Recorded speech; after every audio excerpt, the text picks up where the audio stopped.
با ادامه برنامه‌های حمایت اجتماعی و معیشتی افغانستان در 87 قریه ولسوالی آبند ولایت غزنی 98 پروژه بنیادی به ارزش بیش از 140 میلیون افغانی تکمیل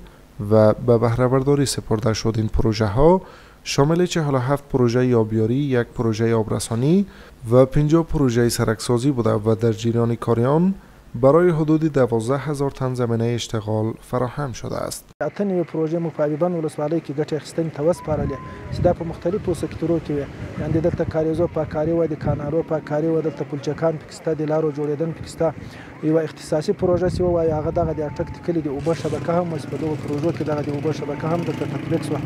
ځکه چې دغو خلکو د اوبو سخت مشکل درلوده. همزمان شماری از باشندگان محل میگویند پیش از این با مشکلات فراوانی روبرو بودند که با تکمیل این پروژه ها مشکلاتشان برطرف شده است.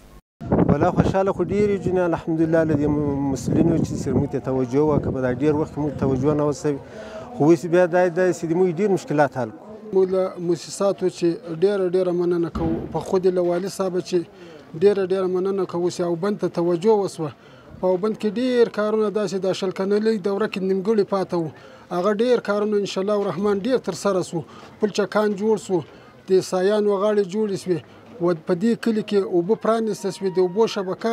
په مکمله توګه تر سره سوه. این در حالی است که روز گذشته در ولسوالی جغتویی ولایت غزنی نیز 117 پروژه زیربنایی و عمرانی به هزینه نزدیک به 60 میلیون افغانی از سوی ریاست احیا و انکشاف دهات این ولایت به بهره برداری سپرده شد.